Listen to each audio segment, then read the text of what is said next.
بشولي مطبن با بلانتنا مولي با رياضنا مبين با waxaanu sii dhex maray dhul barwaaqo ah xoolo aad u fara badan iyo meelo qurxoon safarkayagii oo dhan waxaanu arkaynay waa mahad ilaahaye barwaaqo iyo nimcadii ilaahay weligay isma oran meeshan oo kale ayaa waddankeena ku taalla tuuladani waxay ku taallaa galbeedka magaalada Ceerigaabo ee gobolka Sanaag waa dhul beeralay ah xooluhuna ku nool yihiin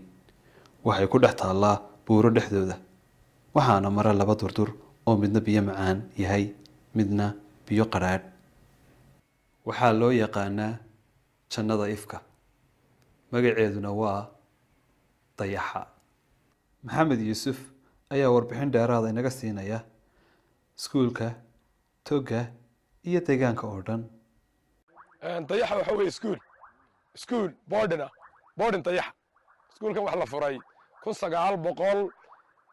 1958 baa la furay iskuulkan markii la furayna waxa ka baxay intaasoo buscado caruuraa iyo intaasoo ardaya eed buu leeyahay form 1 buu leeyahay form 2 buu leeyahay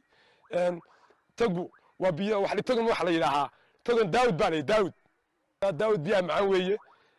biyahan kalena waxa weeye buuq bay ka yimaad meel la yiraahdo dhowr nooc weeye biyo qayb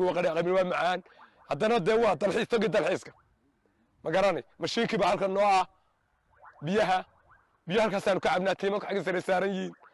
qurbujooga waxaan leeyahay dalkiina waa aragtaan dadka nimcada taalla waa aragtaan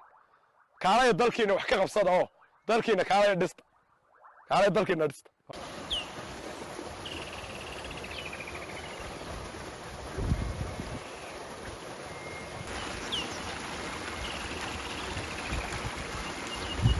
biyo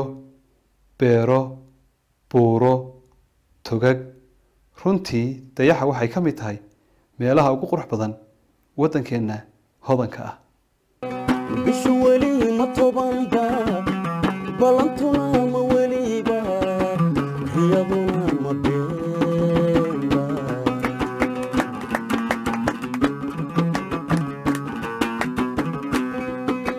باخدا كالبعالكنا أذيقي قبيرين باخدا كالبعالكنا أذيقي قبيرين إبوكسي ورالي إبوكسي أبالي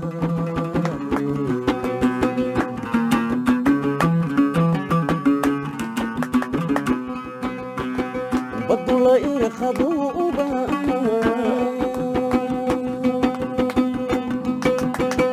بدو لا إرخبوبا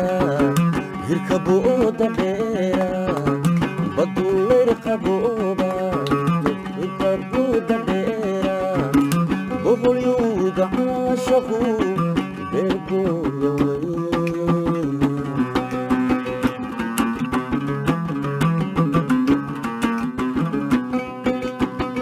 بدو لا يرخبوبا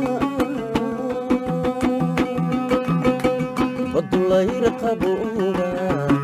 يركبوا دبيرا بدو لا يرخبوبا يركبوا دبيرا ما بقيت عايلكو